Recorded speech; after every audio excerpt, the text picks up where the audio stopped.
Bonjour à tous et bienvenue dans cette revue de marché où nous nous demandons où vont les capitaux. Et là, comme je l'ai titré en miniature, vous voyez qu'ils sont en train de fuir le dollar. Le dollar s'est pris une énorme claquasse cette semaine. Bon, on a vu pire, mais en hebdomadaire, vous êtes ici donc en hebdomadaire sur le dollar index, l'action des prix ainsi que l'action du RSI, vous voyez, qui est dominée par les vendeurs, sont en accord et nous devrions voir le dollar continuer de creuser vers le bas sur les prochaines semaines.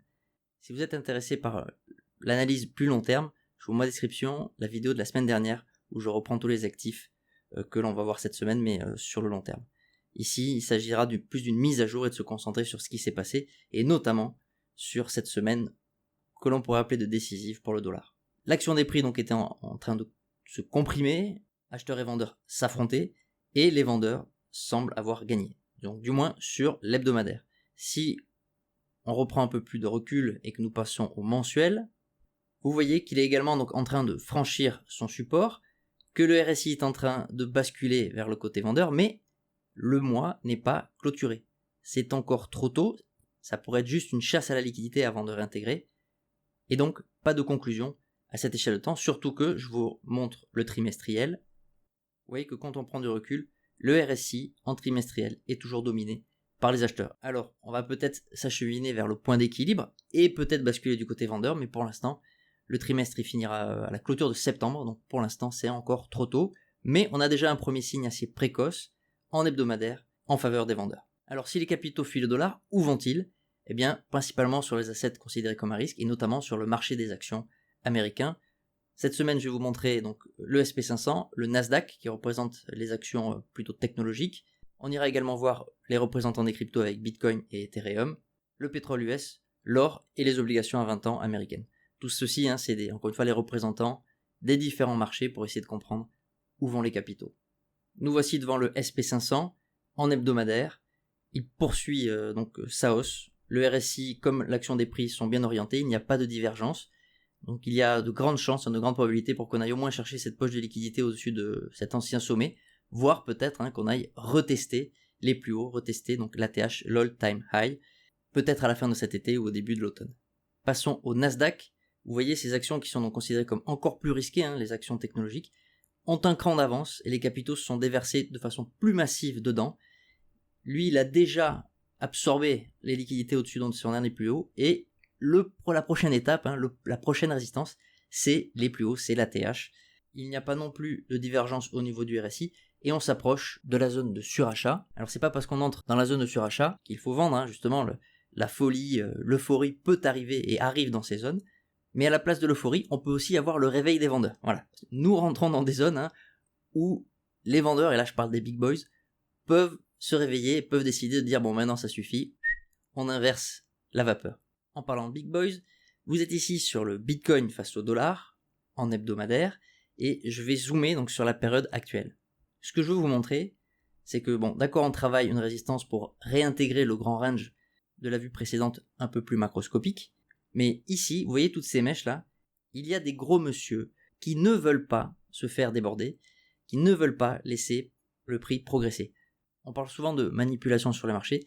Je ne sais pas, moi je pense qu'il y a des gens qui s'affrontent. Nous on est des petits poissons et on n'a pas les leviers, on n'a pas d'impact. On peut juste se suivre et observer le combat. Mais là je constate que des gros se positionnent et empêchent la progression des prix. Du moins pour le moment. Donc seront-ils débordés ou arriveront-ils à repousser le prix ? C'est possible. Auquel cas on irait, je pense, à minima retester la sortie de l'ancien range. Mais en faveur des acheteurs, le RSI est toujours dominé, est toujours en faveur du rapport de force acheteur. C'est pareil pour ETH.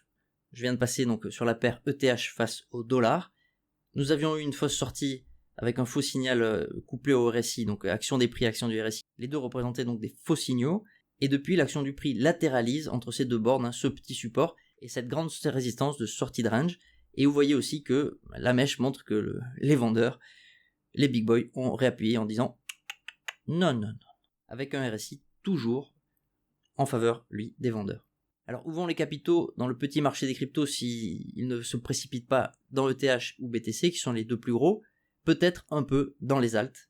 Comme nous venons de le voir, le marché a un peu d'appétit pour le risque, les altcoins étant par définition des actifs extrêmement risqués. On constate que la BTC dominance, donc ici ça représente le pourcentage de la capitalisation du Bitcoin par rapport à toutes les autres cryptos, et nous voyons un retracement. Donc les capitaux sont en train de quitter momentanément la réserve Bitcoin pour se transférer gentiment vers les alts. Nous irons donc très probablement retester la sortie, le haut du range. Si nous le réintégrons, à ce moment-là, on devrait voir les alts complètement s'envoler. En revanche, si après le retest, la BTC dominance serait en vol, c'est que les capitaux se réfugieront à nouveau dans Bitcoin, et à mon avis, ça sera un bain de sang sur les alts. En même temps que la BTC dominance, nous surveillons la paire ETH-BTC. Nous avions modifié la figure la semaine dernière avec un grand biseau. Vous voyez un tout petit W là, une action du prix, que l'on souhaite voir lorsqu'on attaque un support, c'est-à-dire qu'il y a des acheteurs qui se positionnent, qui essaient de dire non aux vendeurs, et donc si ça se confirme, à minima, on ira très probablement retester le haut de la figure. Remarquez quand même que le RSI est toujours dominé par les acheteurs, peut-être que nous aurons encore une fois un signal haussier. Bon, beaucoup de bruit, vous voyez, sur le RSI. La zone d'équilibre est floue, on dira ça comme ça. La semaine dernière, j'avais introduit les obligations à 20 ans comme le représentant du marché obligataire, obligations à 20 ans US. Si la Fed arrête d'augmenter ses taux, entame un plateau avant le fameux pivot, nous sommes en train d'observer donc la mise en place d'un bottom, d'un bas de marché sur le prix de ces obligations sur le marché secondaire. Souvenez-vous que le prix des obligations sur le marché secondaire est inversement proportionnel au taux. Donc si les taux rebaissent, le prix de ces obligations repartiront à la hausse. J'ajouterai juste que cette semaine, les acteurs n'ont pas voulu laisser l'action du prix casser le range à la baisse, et nous avons une réintégration donc, qui est assez encourageante et qui montre aussi l'incertitude du marché. Il ne sait pas trop où aller, et en attendant les décisions de Jérôme Powell et de la Fed, le prix continue de latéraliser. Rien de spécial sur le pétrole US et l'or, comme on va le voir. Donc là, vous êtes ici sur le pétrole US face au dollar, qui continue de ranger, ainsi que l'or, avec une semaine qui ne change rien au tableau général.